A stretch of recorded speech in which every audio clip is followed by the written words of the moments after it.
Fall is officially here. It feels like it, so many folks are working in their gardens, but how do you keep the pests off of all of your fall harvest? Liz Campanella, co-owner of Uprooted Gardens, is here, and she's going to show us how to do that, what to do and what to not do, right? Exactly. Okay, so what do we have here? So we have a variety of brassicas, which we consider being broccoli and cauliflower. There's also Brussels sprouts, kales, cabbages, and those are all great things to be planting now. And then we also have just a really good blend of leaf lettuces, so you can go through and harvest and have a little salad bowl for yourself. And this you can plant now, and then by seed, will it grow in a couple of weeks or something? We do have, we are in a good time for still seeding things like root crops, carrots, beets, leaf lettuces being one of those, but probably if you're wanting to do brassicas or some of the larger veggies, you'd probably want to be going to the nursery and get transplants right now. And so how can you make sure you're taking care of them, keep the pests off them?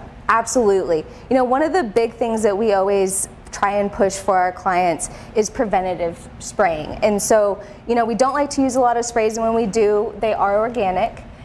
And one of those being on the screen now, the little green guy that I was holding in my hand, that's a cabbage looper. And what those do is they feed on and they create these little holes that we see in the broccoli and the cauliflower right now.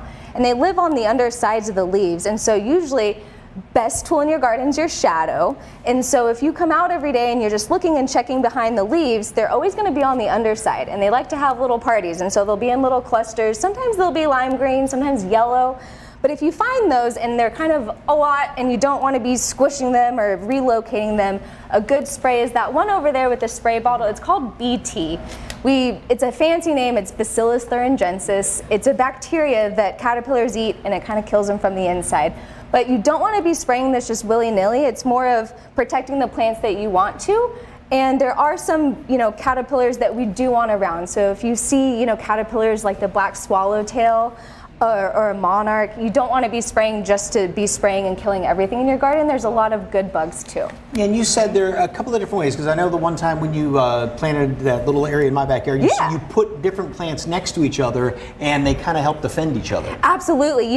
They can act as defendants and put off, essential oils like the chrysanthemum flower and the marigolds, French marigolds. Oh.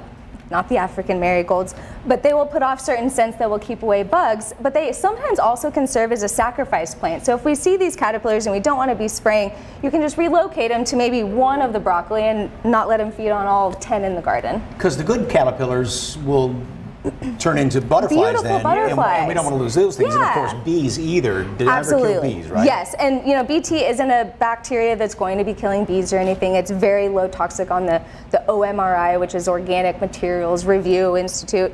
But what you really want to be doing is, checking your plants as much as possible. Just spraying them and not looking at them isn't a good thing either. You always want to be with your plants. And it always starts with the soil, right? Healthy soil. And so when you're planting, fertilizer is going to be a great thing to just liven up your root system and get all the microbes back in and strong in your soil. Don't just stick something in the ground. You got to prep that ground first. Exactly. And then, always plant a wet plant in wet soil, right? I remember that. Yes, I remember that tip. And you, speaking of good tips, you have for the first three people. Yes. Explain. So if you follow us on Instagram, or even if you don't, just drop into our DM and say that you saw us on SA Live. The first three people that do will get a garden coaching session with myself for this fall season. Okay, and tell folks a little bit about what you do at Uprooted. Yeah, so at Uprooted, we're basically your end-all be-all for everything edible. So if you want to be building a garden or you already have one, we do everything from building to planting and maintaining your vegetable garden. And it can be whatever level you want. So you can either come out and go, okay, do this, this, this.